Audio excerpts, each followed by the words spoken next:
Nina bakambombo omnyama kwindaba ze1KZNTV okwamzimba umntwana uyakhuleka sanibonani.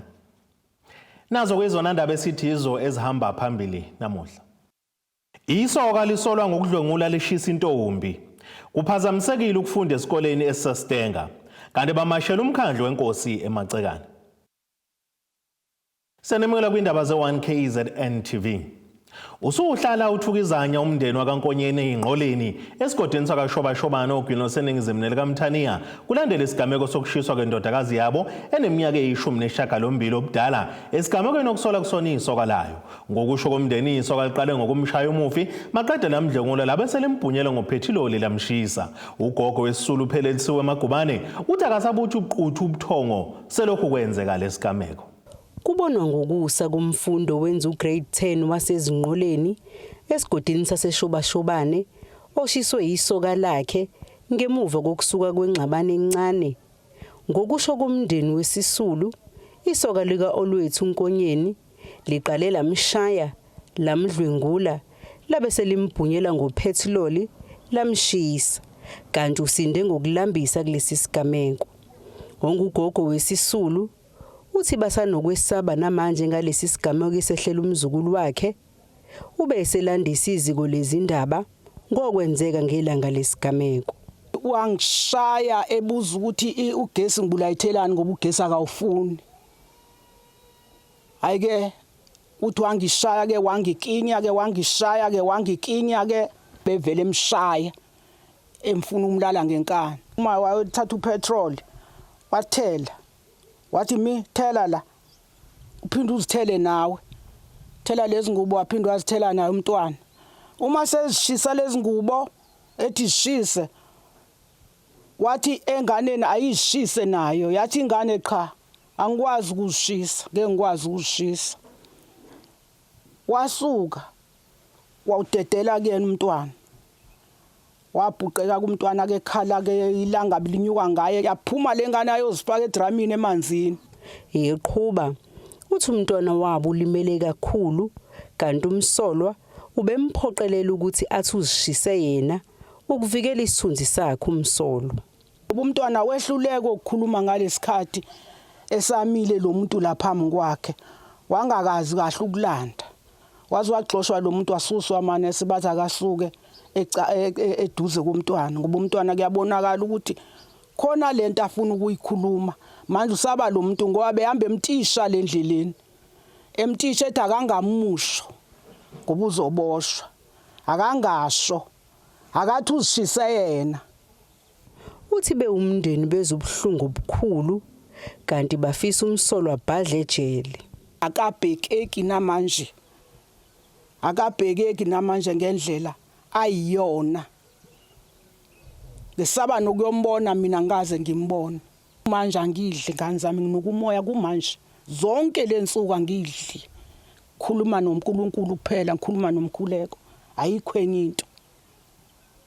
Kuvuka isilonda sikanina nangu ninelele lapha owadutshulwa. Induna yesigodi saseshobashobane ithi be ubuholi bomdabu bayasikhuza lesi sihlava. Asikhuza izinto ezingalunganga lezi ezenzekayo zokuhlumeza abantu besifazane ukuthi azingaphindi zenzeke la esigodini.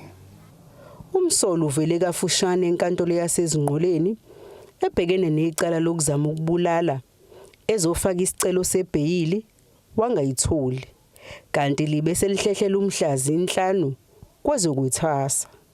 Ezindabeni ze1KZNTV kubikuza Mando Sicele ngisenkantolo yasezingqoleni. Kuphazamisekile ukufunda nokufundisa esikoleni iTshele Nkosi Secondary School kwaDukuza enyakatho lekaMthaniya kulandela kumbhikisho abafundi bekhala ngezigameko ezahlukene zokushona kwabafundi ababili. Kulezi zigameko oyedwa wabo kuzilengisile kanti kusola ukuthi wahlukumezeka esikoleni kanti omunye kumfundi wadutshulwa washona ephuma esitolo sokudla esikhona endaweni. Ziyanda izigameko zokudutshulwa kwabafundi kwaDukuza ngenyanga edlule.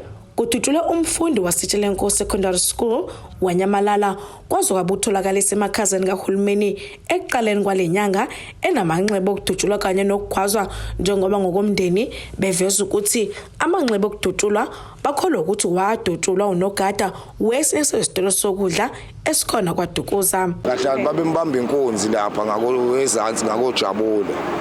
Maye sifike igijima ezocela usizo la ngasesitolo kwaphuma isecurity esitolo la vedanela mdubuli isecurity liphuma esitolo. Yabo ngisho abantu into hayi ukuthi into yenzakala kusakhona ngisho abantu bebuka.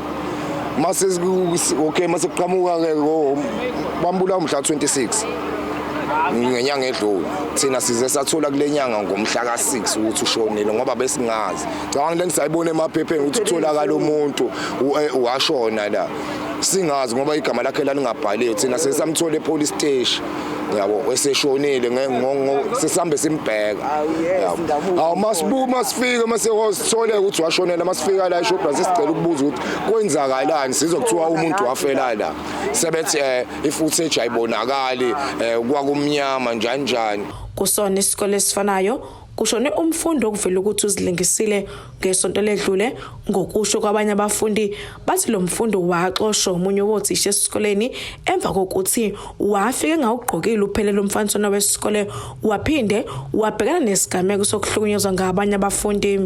Udaba oluthinta umfundi oyibulele yesi salithola kodwa besingakayi esikoleni ukukhuluma noprincipal uthi kwenzakaleni and futhi besingakayi kumndeni ukukhuluma nomndeni uthi kwenzakaleni. Esakuzwa nje ukuthi umfundi wayehenga emva wokuthi angazi noma uthisha yini or umfundi oba noma wayengagqokile uthayi wasemkhipha eklasini noma wangamngenisa egate asakamnasiqiniseke ukuthi khona kuphi angifuni ukukhuluma into engasiyona. Kwesinye isigameko kudutshulwe umfundi uThabile obewenza ibanga la grade 8 ephuma esikoleni Inkosi Albert Luthuli. Umndeni wakhe ukhale kakhulu ngokungahlonishwa kwezithombe zakhe umfundi ngesikhathi sedutshuliwe. uThabile kunezithombe zakhe ezaphuma thina umndeni singakazi ukuthi ushonile. Abantu abafika qala kwisini basho ukuthi uThabile engamboziwe ngisho ngibozwa. Esagqoka isiketi sakhe seskoshi neshethi lakhe limhlophe kuvela ithayithi emnyama ngaphansi. Bamshutha bamposta. Bakhuluma nento engayithandi futhi ukuthi intombazana ebibhanqa abafana ibulewe yenye lamadodayo. Bekhuluma into abangayazi. Uzakwe ubesechitha izinsolo ezithi uThabile ubulawe ngenxa yokuthi ongufakazi eceleni lokubulala kama wakhe owadutshulwe eNanda ngoNovemba ngonyaka odlule. Akakazi azabe ufakazi uThabile. uThabile ngesikhathi eshona uma wakhe uZanele. uThabile wayehlala noma wakhe eNanda. Uma wakhe waphuma ntambama eya kamngani wakhe. Wadutshulwa ePassage eya kamngani wakhe. uThabile kuphela was the first person kwifamily yethu ngoba wayehlala noma wakhe owafika kuqala owabizwayo kwisini uma wakhe vele selele phansi sedutshuliwe. Akekho umuntu wabona ukuthi ubani odubuluma kaThabile ngoba wadutshulwe ePassage kumnyama kuna izulu. Amaphoyisa esifundazwe athi akazi imbangela yokudutshulwa kalomfundi. Amaphoyisa kaDukuza phenye icala lokubulala emva kwesigameko esenzeka ngomhla ka-20 April 2023 endaweni yaseNtshawini la ekwabulawa khona intombazanyana eneminyaka ewu-17. Kusolakala ukuthi le ntombazane yayibuya esikoleni ngalenkathi kuqhamuka umlisi ongaziwa owabe seyayidubula yashonela khona endaweni yesigameko ngaphambi kokuba abaleke ngeenyawo. Isizathu salokuhlaselwa asikakaziwa kuze kube manje. Abafundi baseTshelenkosi izinhlaka zabantu abasha zakuyilembe namhlanje bebese bebamba umbhikisho bayakusona lesi sitolo bese bafuna sivalwe kuze kuba bafikhipha ivideo okuyiyona eyaqopha okwenza ngosuku kubulawa ngayo uSifundo Dlamini yena obenza ugrade 12 kusona lesi sikole. Ukusebenza kwalesi sitolo kube sekuphazamiseka usuku namhlanje njengabafundi bebekade bebhekisha ngaphandle kwasiza amaphoyisa. Umnyango wezemfundo kulesi sifundazwe awutholakalanga ukuphawula ngalezi zigameko kanye nembhekisho ebiqhubeka namhlanje. Kodwa Sibisi ngibika ngwaDukuza. Intshe esuka kwisigodi sihuze emacekwana kaSomopho ngasempangeni enyakatho nesifundazwe KwaZulu-Natal imashela emkhandlwini enkosi kaSomopho namuhla ikhala ngokuvalelwa ngaphandle kumathuba omsebenzi endaweni. Elinye lamalungu omphakathi uKhanyisani Mthembu uthi sesiside isikhathi besala ngaphandle uma ngabe kunamathuba omsebenzi avela kwamasipala kanye nasemkhandlwini wenkosi. Lena yintsha esuka kwisigodi sihuzu kwaSomopho enyakatho nesifundazwe nebibambe imashi ibhekise enkantolo yenkosi kwaSomopho ukuyozokalisa izikhalo zayo mayelana nokusala ngaphandle uma kunamathuba omsebenzi avelayo. Lentsha biphethe isinqwembe esinemiyalezo ehlukene nebibhalwe ukuthi sifuna umsebenzi neminye ethi sivalelwa ngaphandle. Okunye ukuvelayo ukuthi lentsha isolwa ngokuvalelwa ngaphandle ekubeni sesiside isikhathi ivota nayo. Sizokhala ngokuthi siyakhosa ngokuthiwa kuyaqashwa abashiya ngaphandle amathuba omsebenzi sivalela ngaphandle bayodayisa ke futhi umsebenzi wonke esibaphethe. Sesikhala kaningi zikade sibuya lapha sigqika ukusiza kule nkantolo le. Sifuna usizo bengasinaki besichithe ngoba sesifikile nje futhi sicela besiphendule abantu abaphathi balelizwe ngoba siyacrosswa. Since nje lokho kwakhona kwaqala ukuvotwa akwenzeki lutho lapha esizweni senduna angazi noma kunjani umsebenzi usufuna kakhulu esilwa nawo umsebenzi esudingayo lapha akukho kunye kodwa ayibasibalekela ngakho konke. Esikulindele ngoba incwadi lesibhalile sibanika u14 days besiphendule mengasiphendula khona futhi esokwenza okukhulu ngoba lokho besikwenza bokuyi-peaceful march nje ukuthi siyabahlonipha abaholi bethu basiphethe kodwa abasiphendule ngoba bayaseqa okuningi basikrosa nje. Ikhalo zethu zibheka kakhulu umsebenzi esiwufunayo lapha okhona lapha emkhandlwini nawo umasipala futhi nawo ufuna usilekelele abakhulu nje abasiphethe besondele eduze kwethu besilekelele kulento ekhona ngoba into abayishawule edemocracy abayibekayo bethi indaba yeni abasesebenza indaba yeni number thina kumele kusizakala umphakathi wakwaSomopho wonke kodwa khona isikole singale siyacrosseka. Njengoba njalo ngosuku lwangolesibili kuyaye kube nomhlangano okuhlala komkhandlu wenkosi kwaSomopho. Umphakathi obumasha ufikele kuyo kunomhlangano njengoba uphethe isinqwembe ukhala ngamathuba omsebenzi. Inkosi yakwaSomopho ibisiphuma ngaphandle ukukhuluma nabesindaba nalapha iveze khona ukuthi izohlala phansi nomkhandlu baxoxisane ngezinkinga esibhekene nalesi sigodi. Kanjalo iphinde yacacisa ukuthi amathuba omsebenzi avela emkhandlwini kunemigudu efanele elandelwayo. Lenkosi ibisiveza ukuthi lo mphakathi unokukhala ngokomngcele. Ala ngamathuba omsebenzi nawo ukuthi ke idemarcation le ngoba baku 32 mabe ku 32 kukhona wa 31 lapha esikhona. So bathi bona banakiwe kuye yonke into mayenzeka ku 31 bathi abaqasheki bona ngoba ku 32 bahlanganile ke nekhansela la kwa 32 labatshena ukuthi bokwazi ukuthi besebenze kuphela umsebenzi mayike ku 32. Indlela elandelayo iclean la mangabe siqasha kuvela amathuba omsebenzi la siyesivide ngokwegodi bese bethola ke kanjalo ngeke ngabahlukanise nje bebethole kanjalo mangabe umsebenzi uqhamuka. Lentsha iveza ukuthi njengoba ilethe uhlu lwesikhala emkhandlwini wenkosi ilindele ukuthola izipendulo emva kwezinsuku eziyishumi-4 kanti isimo besicashwe amaphoyisa. Ezindabeni ze1KZNTV kubika ukuthi abantu maphumulo kwaSomopho. Ake sithi shelele itolo umbukeliso obuye sibuye nezinye izindaba zethu.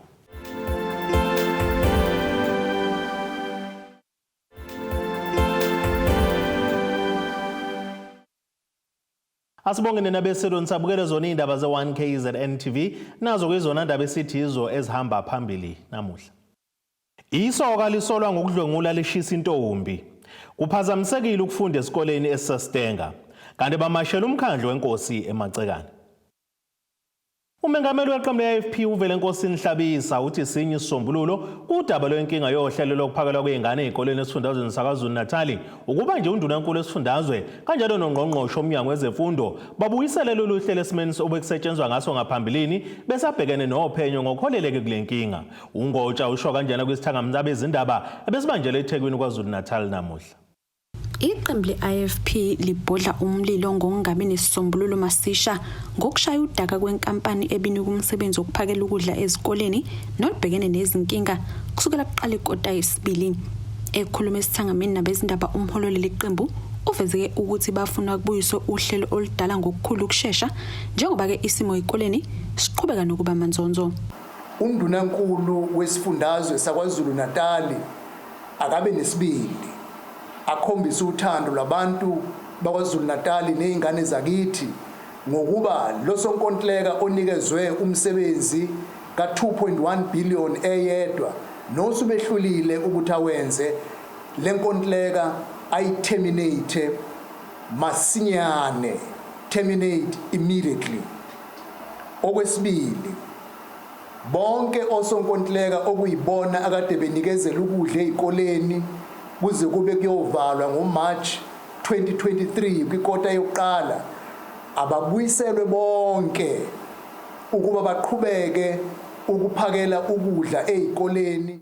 Kungenele evikini lesithathu ukuphazamiseka kwalolu hlelo njengoba inqoba yezikole isaqhubeka nokuthola ukudla okungenele okungekho esimeni, ezinye kazikuthola inhlobo. Leli qembu lithi-ke lisamile ekutheni undunankulu wesifundazwe wayesenga ezimithiyo uma ethi u90% wezikole seziyakuthola ukudla. Bathi-ke bafuna kuphenywe yonke into emalungana nale nkampani enikwe lo msebenzi ebese kuxoshwa bonke-ke labo abayotholakala bebe nephutha, kanti bafuna-ke lokhu kwenzeke esikhathini esiyinsuku eziyisikhombisa. Asifisi ukubona kufika iviki elizayo lenkontileka ingasusiwe kwaqokwa futhi inkontileka beyivele inikezela ukudla ukuba iqhubeke nokunikezela ukudla ezikoleni ngoba ayikho umlingo ongenziwa yilenkontileka ukuba ibuyisele isimo esimene sejwayelekile ngoba isikhombisile ukuthi ikhono namava okwenza lo msebenzi abanawo futhi ke ithenda uqobo lwayo kukhona lapho eguqulwe khona kunayilokho eyayimenyezelwe ikhona. Kulesithangami kuphinde kwavela ukuthi amalungu e-IFP ekomidini lezemfundo esishayamthetho afaka imibuzo enqala ngokuguqulwa kohlelo lokuphakelwa kokudla kepha angathola izimpendulo eziqondile. We asked everything, but because we were told that there is now a company that is going to be bulk buying, then I said, how did you arrive at the bulk buying? Who is this person that was not advertised and is fortunate to get the tender? Can you assist us? And then they said, no, we are going to take you through, we'll arrange a workshop. Then when you go to the chairperson's report, when we were in the legislature, there was something that is saying, with the issue of nutrition and the bulk buying, we're still waiting for the workshop. Then can you count how many weeks have gone without that workshop? And that workshop was just to take the question from the IFP out of the window. ESTANGER.1KZNTV, kube Intombi Mvubu, eThekwini. Impela imfundo kayikhulelwa lesisho ke sifakazelwe ngumfundi obekade engxenye laba bebethweswa kwemiyezane kumkhakha wezolimo. Ibibhale kwebusweni kenjabulo kubazali babafundi abenza izifundo zolimo ekolishini laseSidara kanye nase-Owen Sithole College of Agriculture. Ungqongqoshe komnyango wezolimo kwaZulu Natal uSuper Zuma uthe kubuya kuyithemba uma ngabe kwanda abantu abenza izifundo zolimo njengoba ke nasemphakathini kabavela kuyona bezokwazi ukuthi baxoshi ikati eziko kanye nasemakhaya baphinde bandisa namathuba emisebenzi emphakathini. Umcimbi bokubanjeleke ekolishini laseSidara eHowick.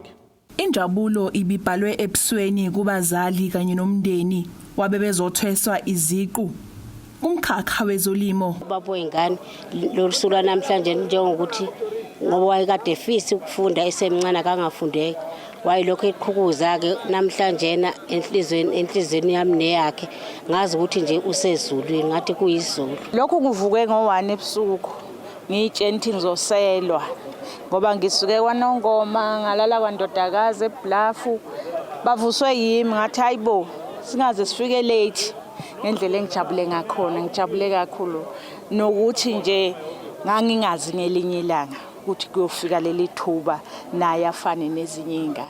Abatheswe iziqu bathe lo mkhakha unamathuba amaningi kanti omunye ofunde esemdala uSholo Sithole wasejozini uthe kade ayithanda imfundo. Mawenza lo mkhakha lo uyakwazi ukuyimela uyiqalela into yakho nasekhaya uyivulela ingadi yakho ubone ukuthi wenza njani ukwazi ukudayisa usupport abanye abantu nokubuyisela emphakathini. Ngiyajabula nje kakhulu.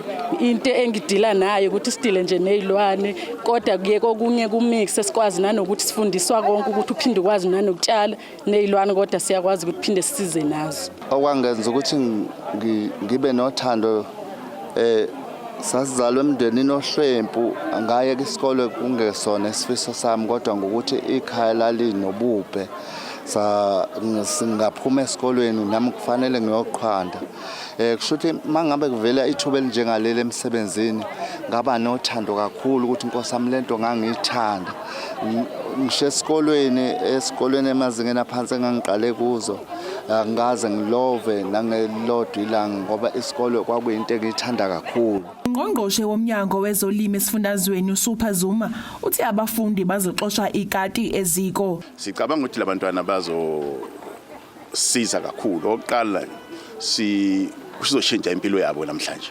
Okwesibili izoshintsha impilo yemndeni yayo.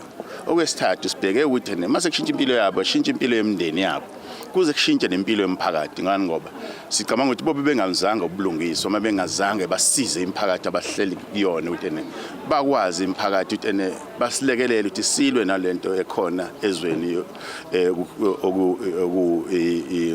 ipoverty ubupha obukhona ukusweleka kwemisebenzi nokungalingani kwabantu. Sicabanga ukuthi bazodlala inxenxeba enkulu ukuthi basilekelele kulezo zinto. Izinhlelo kade sizithula kwi-budget speech lade siyenza eziningi ezazo zikhuluma ukuthi kulabantu abasha bangene kuzona ukuze balekelele imphakathi yethu, balekelele i-department, balekelele i-agriculture ukuthi ibe ezinye zezinto ukuthi kwakhiwa amathuba emisebenzi. Kanti bebegiya beqephuza abafundi beyokwamukela izitifiketi zabo bephelezelwe emndeni yabo. Ezindabeni ze1KZNTV ngu-Ayanda Dube ngibika ngisehawiki. Injabulo ibibhale emehlweni kwizakhamuzi zasempangeni ezakhahlanyezwa isichotho esangahlasela kuyindawo eziningi ezisenyakatho lekaMthaniya ekuqaleni kwephezulu ngenkathi inkampani yensimbi South32 izozinikelela ngezinto ezahlukene zokubhekana nesimo sokuhlaselwa kulesi sichotho. Le nkampani ixhasekele izisulu ngembhede, izingubo kanye ke namakhabethe. Omunye abahlomulile kulolu uxhaso uBusangani Zulu uthi noba kunganele ukulungisa isimo ababhekene naso lokho abakutholile kepha isandla sedlula ikhanda ngemizamo yenkampani iSouth32. Ubusangani Zulu ngomunye wabahlomule kwizipho ezikhishwe inkampani yensimbi South32 uthi nakuba izipho abazitholile zingenele ukulungisa umonakalo wenziwa isichotho esabe sihlasele ekuqaleni kwalenyanga kepha uthokoze kakhulu ngakutholile. Umonakalo owenzeka ekhaya ngisanda kwakha ngenza iflat eli-2 room. Leli linye ikamelo lahluthuka lonke kwasala elilodwa. So ke uma sala elilodwa ke njengamanje njengoba ngikhuluma bakhona ke abasikhasile ukusikhalisa kuloko okwenzakala. But so siyajabula kakhulu noma ngithi mina ngiyajabula kakhulu ngoxhaso engilitholile ngoba bongenzeka ngiphishukelwe kodwa futhi ngingatholi lutho. Nokuba ke umonakalo umkhulu ngoba uma kuzuthi kuphephuke indlu ngisasele dengwane kodwa ke nginethemba ukuthi hleze ngagcina kwenzeka okunye okuhlukile kunalokho. Siyabonga kakhulu okwamanje. Ufezile Qwabo ngomunye wabathe bahlomula udlulisa amazwi okubonga kwinkampani South32 ngoxhase banikelona.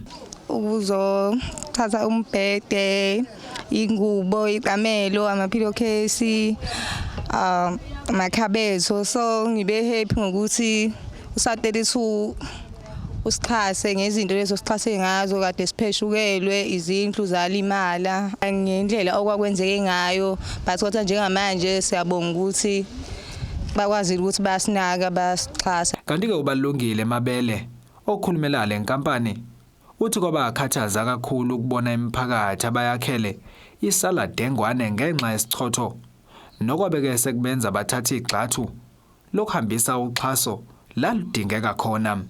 Namhlanje njengo South 32 sizwe kubuhlungu masizwe ukuthi abantu bakithi especially ama host communities ethu axakile ngenxa indaba yestorm esenzeka kuleli aviki emavikini adlulile. So ngenxa lokho sithe njengo South 32 azizame ukuthi sixhase la sixhasa khona. Kuningi u South 32 akwenza nje icompany ezimele but okwanamhlanje nje sithe akuthi noma kunqala lokho sikuletha kodwa abantu bakwazi ubafudumale, bakwazi ukulala noma kuthibalele kuboda at least lokho esingakwazi ukwenza kubona namhlanje ukuthi bakwazi ukuthi bafudumale nemindeni yabo especially ngoba mawumukelwe umuzi wakho noma mhlambe uphophekile umuzi wakho ziningi ingane sobheke nazo already in terms of ukwakha nanani. So njenge company sithe ngoba sikwazi ukuthi sibakhele njengamanje ngokwe budget yethu but lokho singakwazi ukuthi sibanisize ngakho kwamanje kuyingubo imicamelo nani singakwazi ukuthi basize ngakho okwamanje. So njenge company ke asisho ukuthi masihlele company kumele kube ukuthi nje sihleli si produce i products yethu kuyi aluminum kuphela but siyazama ukuthi lokho okuncane singakwazi ukwenza emphakathini sikwenze ngoba ekakhulukazi aim yethu ukuthi by the time company ihamba load for bill mhlawumbe kuthiwa iyavalwa ke kube ukuthi kodwa sishare long lasting impacts endaweni nanokuthi i-development esiletha kube sustainable development i-development ezoba ukuthi umphakathi ukwazi ukumela noma South 32 awake awusekho. Ezindabeni ze1KZNTV kube kumqondisi Miyeni empangeni. Ake siphinde sithi shelele itolo lombukeliso obuye sibuye nezinye zeindaba.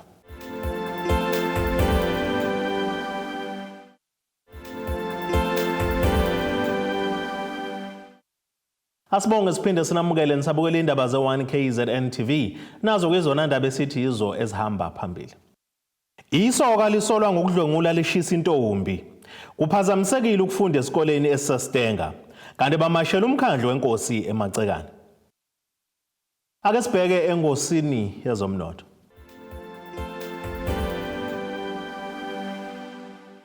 Iranda kuleli bizo 18.18 cents maqhathaniswa nedola laseMelika bengu 22.68 cents kupondo waseBrithani libe ngu 20.9 cents kwi-euro yase-Europe. Intengo yegolide ime $1,993.37 cents ounce kuthi intengo wayo ongahluziwe yona ibe ngu $82.73 cents umphongolo. Ake sibheke engosini yezemidlalo.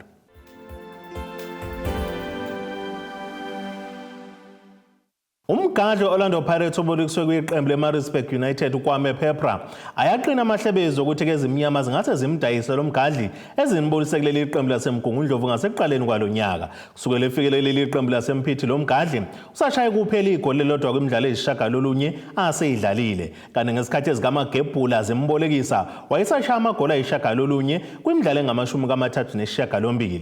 Kubika ukuthi ke iqembu laseTanzania iSimba Sport Club lifuna ukumthenga ke lo mgadli ngemali engu 2.7 million amarandi. Ake sibheke nasisimo sezulu esingalindeleka.